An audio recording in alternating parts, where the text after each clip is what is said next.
प्यारे बच्चों, आज का हमारा जो पाठ है वो है रेखा और कोण, लाइन एंड एंगल्स। अब लाइन एंड एंगल्स में सबसे पहले हम पढ़ चुके हैं पिछली कक्षाओं में रेखाखंड के बारे में, लाइन सेगमेंट के बारे में। रेखाखंड क्या होता है? दो बिंदुओं के बीच की निम्नतम दूरी, shortest distance between two points. अब दो बिंदुओं के बीच की निम्नतम दूरी है तो इसके एंड पॉइंट, अंत बिंदु कितने होंगे? दो होंगे। देखो, एक बिंदु ये है, एक बिंदु ये है। रेखाखंड में कितने अंत बिंदु होते हैं? दो। ये है हमारे पास किरण। किरण को इंग्लिश में बोलते हैं रे। रे क्या होता है? एक स्टार्टिंग पॉइंट से स्टार्ट होके वो किसी भी डायरेक्शन में जाती है, अर्थात एक प्रारंभिक बिंदु से शुरू होकर किसी भी दिशा में किरण अनंत होती है, वो कहीं भी नहीं रुकती है, इन्फिनिटी डिस्टेंस तक वो जाती है। इसके कितने अंत बिंदु या प्रारंभिक बिंदु होते हैं? एंड पॉइंट या स्टार्टिंग पॉइंट किरण में कितना होते हैं? एक, वन। ठीक है। रेखा के बारे में पढ़ा है, रेखा दोनों तरफ से असीमित होती है, उधर भी असीमित, इधर भी असीमित, अनंत तक जाती है, इन्फिनिटी तक दोनों तरफ जाती है, और इसका कोई भी एंड या स्टार्टिंग पॉइंट नहीं है, अर्थात इसमें अंत बिंदु या प्रारंभिक बिंदु कितने हैं? शून्य है, एक भी नहीं है। अब रेखाखंड के अंत बिंदु दो, किरण का एक और रेखा के जीरो, शून्य। समझ आ गया? ये पिछले कक्षा में पढ़ चुके थे, हम पुनरावृत्ति कर रहे थे। आज का जो हमारा टॉपिक है वो है पूरक कोण और समपूरक कोण। पूरक कोण कॉम्प्लीमेंट्री एंगल्स और समपूरक कोण सप्लीमेंट्री एंगल्स। आप बिल्कुल आसान ये टॉपिक है, आप देखेंगे और इसको बहुत जल्दी इसको समझ जाएंगे। कॉम्प्लीमेंट्री एंगल्स अर्थात पूरक कोण वो कोण होते हैं जिनका जोड़ 90 डिग्री हो, अर्थात two angles whose sum is 90 degree.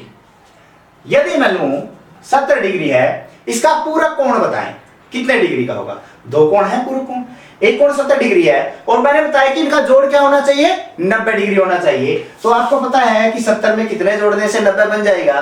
कितने? 20। तो इसका पूरक कोण क्या हो गया? 20 डिग्री। और इसको निकालने का एक और तरीका है, हमारे पास जोड़ 90 डिग्री बनाना है, जो एंगल हमें दे रखा है उसमें से उसको घटा दें। कितना आ गया? 20 डिग्री।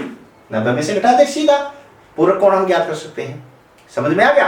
एक और पूछो, 45 डिग्री का पूरक कोण बताएं। बताएं कितना आएगा? 45 डिग्री ही आएगा, क्योंकि इन दोनों का जोड़ क्या बन रहा है? 90 डिग्री बन रहा है, 90 डिग्री बन रहा है। और ये पूछ भी लिया जाता है कि वह कोण बताओ जो अपने पूरक के समान है। कौन सा कोण है वो? 45 डिग्री, 45 डिग्री का कोण है वो। समझ में आ गया? अब बात करते हैं संपूरक कोण की। ये तो पूरक थे। अब संपूरक कोण सप्लीमेंट्री एंगल्स। सप्लीमेंट्री एंगल्स भी दो एंगल्स होते हैं, दो कोण होते हैं जिनका जोड़ 180 डिग्री हो। पूरक में कितना था? 90 डिग्री, और संपूरक में 180 डिग्री, सप्लीमेंट्री में 180 डिग्री। ठीक है। अब मैं पूछूं कि 100 डिग्री का सप्लीमेंट्री एंगल बताएं, संपूरक कोण बताएं।